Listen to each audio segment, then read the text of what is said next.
இன்றைக்கி இந்த weekend episode full and full வந்து கடைசி 2 வாரத்தில் இருக்குது. இந்த வாரம் முடிஞ்சிச்சுன்னா அடுத்த 2 வாரம் தான் இருக்குது. அதை வந்து முன்னாடியே சொல்லிட்டாங்க, 2 வாரம் தான் இருக்குது. கடைசி வாரம் என்ன நடக்க போகுது அதுதான் இந்த எபிசோடில் சர்ப்ரைஸாக சொல்லியிருக்காங்க. லைக் பண்ணிட்டு வீடியோ பாருங்கள், கண்டிப்பாக சப்ஸ்கிரைப் பண்ணிட்டு வீடியோ பாருங்கள் ஃப்ரெண்ட்ஸ். ஷேர் பண்ணுங்கள் உங்கள் ஃப்ரெண்ட்ஸுக்கு, கமெண்ட் பண்ணுங்கள். இன்றைக்கி எபிசோட் 21 ஸ்டார்ட் ஆகும்போதே ரம்யா கிருஷ்ணன் என்ட்ரி அது வந்து ஒரு கிளிம்ஸ் மாதிரி போடுறாங்க. அதில் வந்து முக்கியமான ஒரு விஷயத்தை வந்து எல்லாருக்கும் சொல்கிறாங்க. 2 வீக்ஸ் தான் இருக்குது, நெக்ஸ்ட் வீக்கெண்டு நான் வருவேன், அடுத்த வாரம் சனி ஞாயிறில் நான் வருவேன். வரும்போது யாரெல்லாம் சிங்கிள்ஸாக இருக்கீங்களோ நீங்கள் மிங்கிள் ஆக முடியாது. சிங்கிள்ஸாக இருந்தீங்கன்னா வீட்டை விட்டு வெளியே அழித்து துரத்தப்படும். யாரெல்லாம் பேராக லவ் பண்ணிக்கிட்டு குஜாலா காஜியாக இருக்கீங்களோ அவங்கெல்லாம் கடைசி வாரத்துக்குள்ளே போவீங்க, மற்றவங்களாம் வீட்டுக்கு போயிடுவீங்க. பேராக இருந்தால் மட்டும்தான் கடைசி வாரம். பேராக இல்லைன்னா ஃப்ரீ பேரில் வீட்டுக்கு போயிடலாம், காரில் போயிடலாம். அதில் மேக்ஸிமம் சிந்தூர் வெளியே போகிறதுக்கு அதெல்லாம் அப்பயே அடித்து துரத்திருக்கணும். ராஜா வெளியில் வந்து பேட்டி கொடுக்கும்போது சொன்னால் பார்த்தீங்களா, சொல்லிக்கிட்டு இருக்கான் பார்த்தீங்களா இல்லையா, ராஜா செகண்டில் ஒரு ராஜா சிந்தூரியெலாம் முன்னாடியே அனுப்பியிருக்கணுங்க, உள்ளே வச்சுக்கிட்டு இருக்காங்க. என் பொண்ணுங்கன்னா ஒரு மாதிரி பண்ணுறாங்க, மாமா டிவி மாமா வேலை பார்க்குறதுக்கு. ஆனால் வந்து பையனுங்கன்னா ஒரு மாதிரி பண்ணுறாங்க அப்படிங்கிற மாதிரி சொல்லியிருந்தால, அதான் சிந்தூரி வெளியே போகிறதுக்கு வாய்ப்பு இருக்குது. பிரியங்கா ஏதோ பிராவா கூட வந்து கொஞ்சம் ஒரு க்ளோஸ் ஆகிற மாதிரி இருக்குது, இருந்தாலும் சிங்கிளாக தான் இருக்கும்னு நினைக்கிறேன்.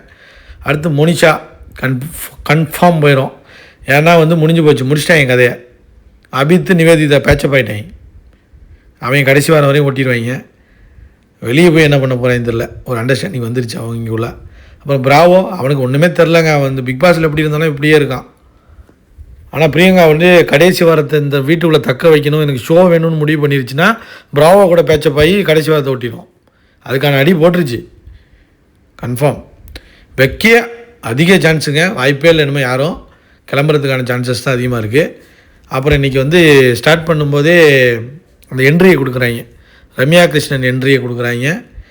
என்ட்ரியை கொடுத்துட்டு வந்தோடனே கேட்குறாங்க, என்னப்பா உங்களுக்கு பிரச்சனை, இந்த வீணா இந்த ரெக்ஸு தினேஷ் பிரச்சனை தான் என்ன அப்படிங்கிற மாதிரி பேசி அந்த கிளாஷ் தான் என்ன தான் அப்படிங்கிற மாதிரி கேட்குறாங்க.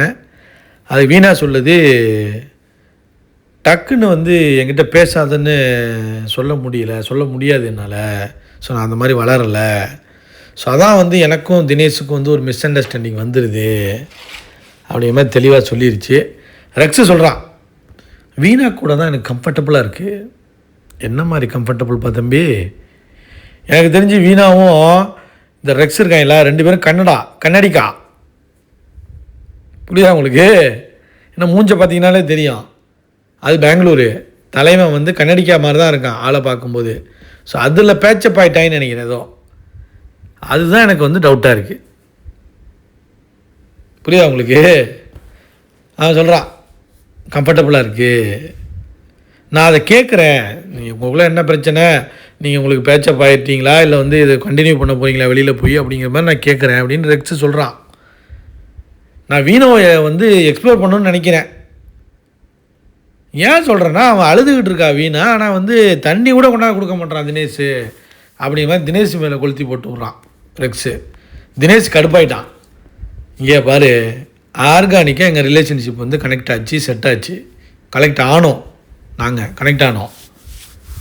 உன்னால் முடிஞ்சா அடுத்து இருக்கிற 2 வாரம் 15 நாளில் முடிஞ்சால் கரெக்ட் பண்ணி பாடுறா ரெக்ஸு, பாடுறா கன்னடிக்கா அப்படிங்கிற மாதிரி சொல்லிட்டான். அவன் கன்னடிக்கா இல்லையான்னு தெரில, பட் ஆனால் சொல்கிறேன் ஒரு சிம்டம்ஸ், ஒரு டவுட்டு, அவ்வளோதான்.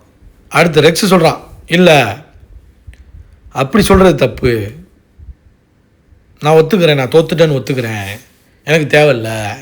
ஏன்னா நீங்கள் 2 பேரும் கனெக்டாக இருக்கும்போது இந்த மாதிரி சொல்கிறதே தப்பு, பெட் கட்டி பண்ணுறதெல்லாம் விளையாட்டு கிடையாது அப்படிங்கிற மாதிரி நல்ல மாதிரி சொல்கிறான். நல்லவன் ஆகிட்டான் பார்த்தீங்களா, டக்குன்னு மாற்றிப்பாங்க. அடுத்த டாஸ்க் ஒன்று வைக்கிது, யார், ரம்யா கிருஷ்ணன் வைக்கிறாங்க. அதில் வந்து சில வேர்ட்ஸ் இருக்கும், நிறையா நேம்ஸ் அந்த வேர்ட்ஸ் இருக்கும், சென்டென்ஸாக இருக்கும், அதை நம்ம சூஸ் பண்ணணும். அதில் வந்து ஹர்ட் ஆகிட்டேன், தனியாக அழுதேன், அந்த மாதிரி விலகிட்டேன், அந்த மாதிரி வேர்ட்ஸ் இருக்கும். I walked away, I got hurt, I cried alone, தனியாக அழுதேன், அதெல்லாம் வந்து அதில் வரும்.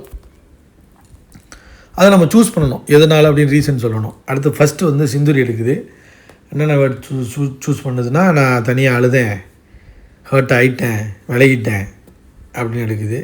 ஏன்னா அந்த ஜார் டாஸ்கில் வந்து பிரியங்காவை நான் ரொம்ப நம்பினேன், பட் ஆனால் எனக்கு துரோகம் பண்ணிட்டாங்க, என்னமா அவங்க கூட ஃப்ரெண்ட்ஷிப் நான் வச்சுக்க வாய்ப்பே கிடையாது.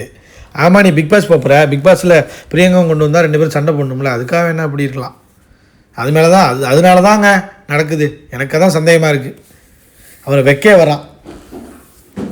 ஐ cried alone, I got hurt, நான் தனியாக அழுதேன், அப்புறம் ஹர்ட் ஆகிட்டேன், அதை எடுத்துருக்கேன். அது எதுக்கு சொல்கிறான்னா, வேற இருக்குது, பிரியங்கா தான். பிரியங்கா கூட டேட்டு அவ்வளோ அழகாக இருந்துச்சு தெரியுமா எனக்கு. அதை பற்றி நான் அவங்க வந்து என்கிட்ட பேசுவாங்கன்னு பார்த்தா, அதை பேசாமல் சிந்தூரி தோசை சுட்ட மேட்ரை வந்து என்கிட்ட பேசணுன்னு நான் செம்ம கடுப்பாயிட்டேன். ஏன் பேசணும் நீ என்ன பேசணும்? நாம் ஜாலியாக இருந்தோம், இது பண்ணணும் தானே பேசணும்.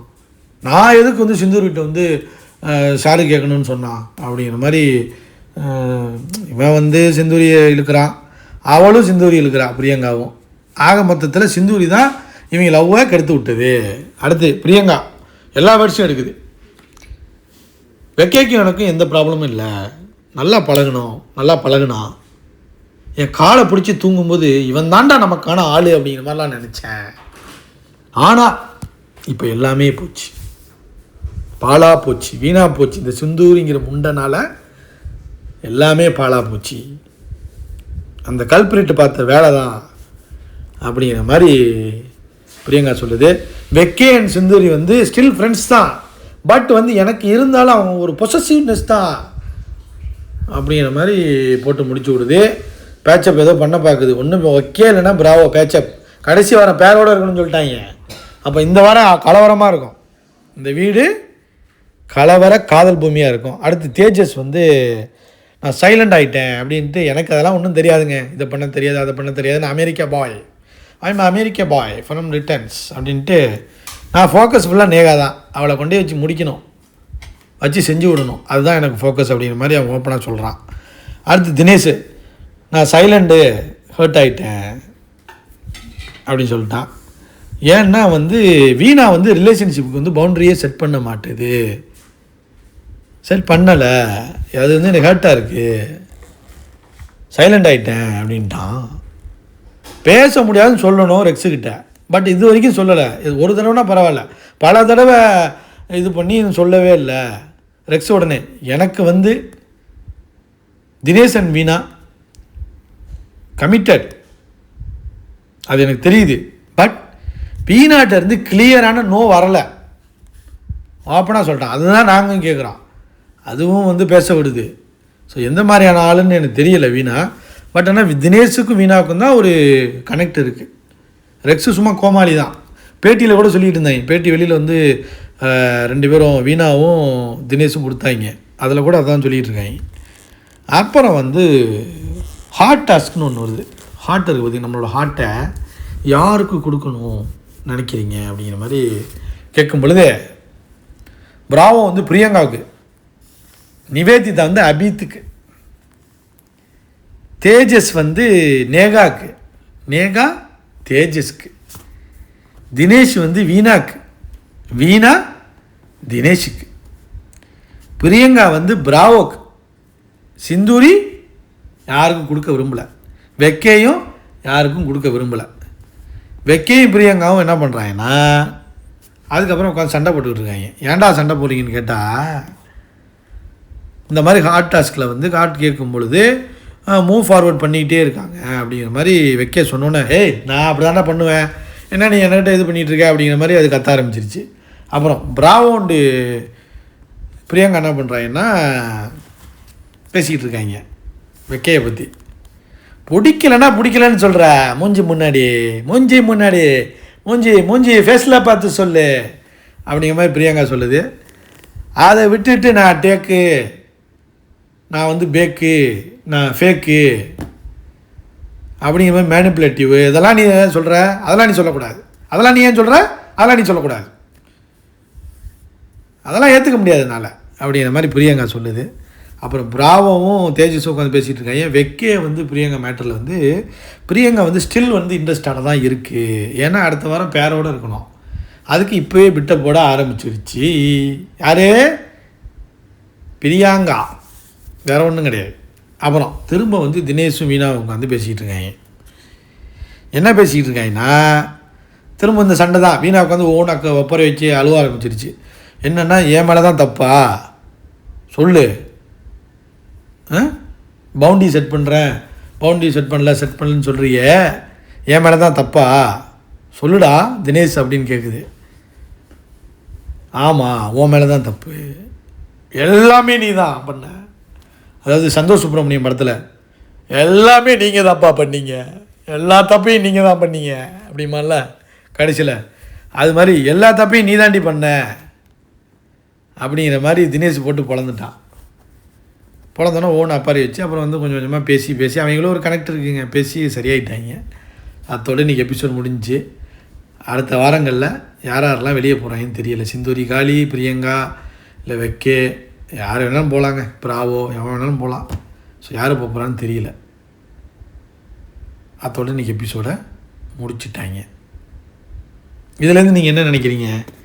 பிரியங்கா பலூன் மாதிரி பண்ணுதா, இல்லை சிந்தூரி வந்து ஃப்ராடா, இல்லை வெக்கே ஃப்ராடா? வெக்கே நல்லவங்க, உண்மையிலே நல்லவன். வெக்கே வந்து நான் ஃபஸ்ட்டு வரும்போது ரொம்ப ப்ளே பாய் மாதிரி நினச்சேன். தலைவன் வெக்கே கூட கமெண்ட் போட்டிருந்தான். என்னோடய வீடியோவுக்கு வந்து கமெண்ட் பண்ணியிருந்தார். வெக்கே என்ன போட்டிருந்தாருன்னா, யோ அது இன்னையா நீயா சிரிச்சிட்டையா அப்படின்னு சொல்லியிருந்தார். ஆக்சுவலாக அவர் நல்ல மனிதர். வெக்கே வந்து பார்த்த வரைக்கும் இட்ஸ் அ பியூர் சோல். இப்போ நான் ஓப்பனாக சொல்கிறேன். பட் ஆனால் இந்த பிரியங்கா மேலே தான் எனக்கு டவுட்டாக இருக்குது. அது ஒரு கண்டென்ட்டுக்காக பண்ணுதுன்னு நினைக்கிறேன். பிக் பாஸ்குள்ளே வந்தால் தெரிஞ்சிக்க வேண்டியதான். சிந்தூரியும் பிரியங்காவும் பிக் பாஸ்குள்ளே வந்தாங்க, தூக்கி போட்டு மிதிக்கணும். ஆனால் வெக்கே வந்து ஒரு பிக் பாஸ் கண்டஸ்டன்ட் ஆக்சுவலாக சொல்லலாம். ஸோ பிக் பாஸில் வருவாரான்னு பார்ப்போம், வெயிட் பண்ணி பார்ப்போம். அப்புறம் வந்து ரெக்ஸையும் தூக்கி கொண்டாந்து போடணுங்க, அதில் வெயிட் பண்ணி பார்ப்போம். லைக் பண்ணுங்கள், ஷேர் பண்ணுங்கள், கமெண்ட் பண்ணுங்கள்.